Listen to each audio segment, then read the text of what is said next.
Courtesy Flush. We give you all of the nutrients and flush out the bullshit. This video is about the day my friend killed himself. Okay? I make these type of videos because they're kind of therapeutic. And sometimes in certain cultures, you know, people don't really believe in like going seeing a therapist or anything like that. And like I told you guys in the last video, the day my friend was shot twice, I got a lot of stories, man. A lot of stories about friends who were either murdered, who died, or who killed themselves. And like I said, this is a little therapeutic for me. So, you know, bear with me. And I hope you learn something from this. Maybe you can help somebody. Or maybe you've been through the same thing and you can learn that somebody out there felt what you felt and has been through what you've been through.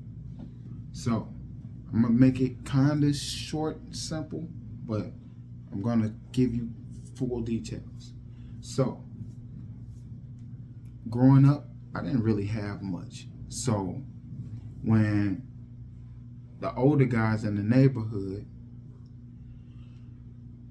if they were really about something and, you know, and they really had love for you, you know, they would kind of take you up under their wings. And this one particular guy, Sean Christopher Anthony, okay, he was a really good guy. Wasn't flashy or anything, but as a teen, I was a teen, probably like 12 or 13 when I met him. And the first time I met him, he had like 5 Rottweilers, baby Rottweilers in his yard, and he was playing with them. And I'm like, I'm coming over. I went over there. I'm like, dude, let me buy one of those Rottweilers from you. You know, man, I'm young, dumb, and I'm thinking to myself, I always thought, oh, well, I can come up with the money. You know what I'm saying? But he was like, yeah, just give me $50. Keep in mind, this is like 1998 or something like that. But, so, time went on. I didn't buy the dog, but he kept all 5 of the dogs. So he was trying to sell one, but he ended up keeping them all. So we met each other, and of course, like most teens, I indulged in some stuff like, you know, smoking, but we're gonna leave that. But one thing about him, I knew something was different about him because he wasn't like your average person, peddler or anything like that. I noticed that he had something about him that was just like, this guy probably has some money. So to fast forward, a few years later, the dogs are big. I remember one of the dogs were named Bruno, but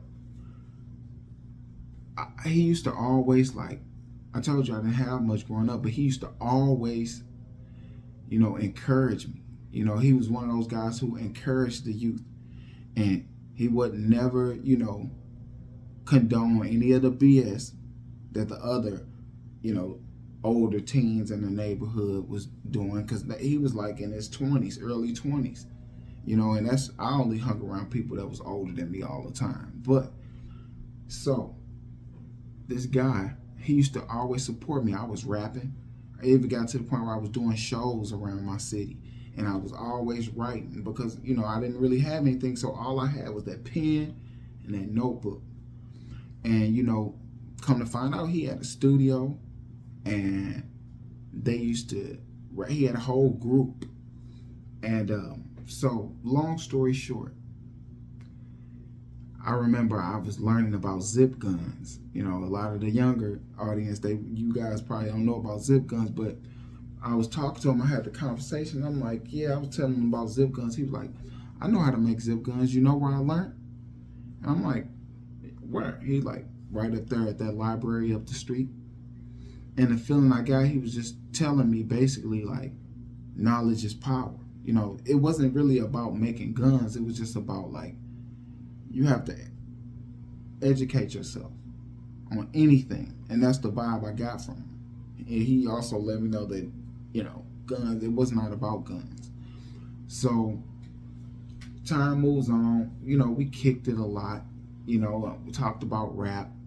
And I usually used to catch him coming and going because, he was much older than I was. But I never knew what he was doing. But he had this one friend that used to come over all the time. And he had this big old school Bronco that was like decked out with beats. And it was just really nice, painted nice. And so I'm like, these guys are, and when they used to go out on Fridays, they used to be like not like, oh, I got on some tennis shoes, but they used to have on silk shirts. They were definitely the type of people that was like, you could tell that they had money. But if he wasn't going out or anything like that, you didn't see that. He was not flashy at all. So moving forward, the day it happened, I skipped school. I never forget. It happened at night, but the next day I skipped school.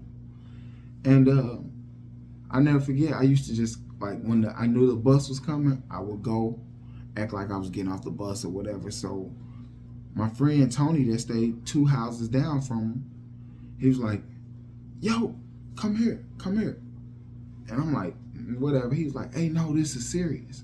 Like, and I could look on his face and tell that it was something bad. And he was like, Sean killed himself. I'm like, what? Because this guy was always like encouraging. He was like different. He never told us anything wrong. He looked out for us. And I'm like, what? Here I'm a freshman in high school, going down the wrong path.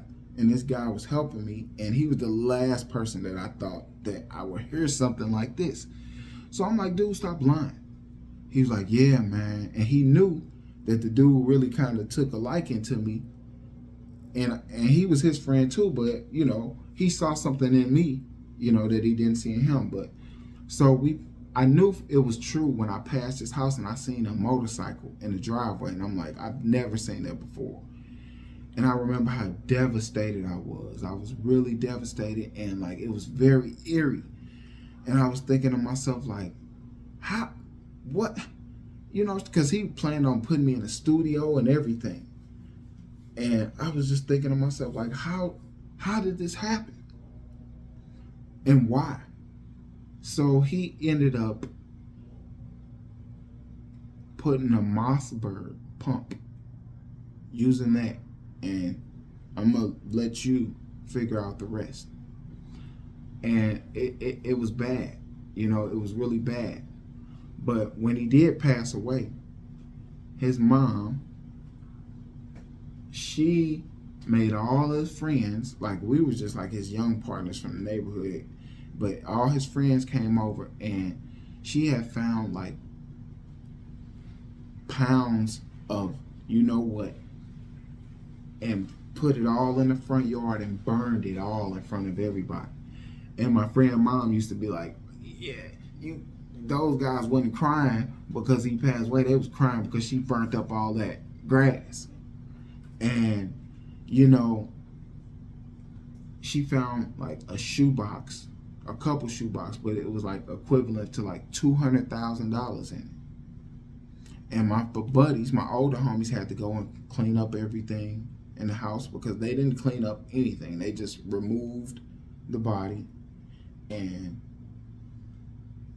that's what it was. So later on, he ended up, his girlfriend at the time ended up working at my high school. And, that's when I found out he was Catholic, because I went to the funeral and they were burning seeds and stuff like that. And I was just like, wow. So I made this video to let you know that you might think that you're the only one going through something, but you're not. It's a lot of people out here who've been through the same thing, and help somebody. If you know somebody's stressed out, do what all you can to help them. RIP SCA Sean Christopher Anthony. I'm coming back with more videos. Like, comment, and subscribe.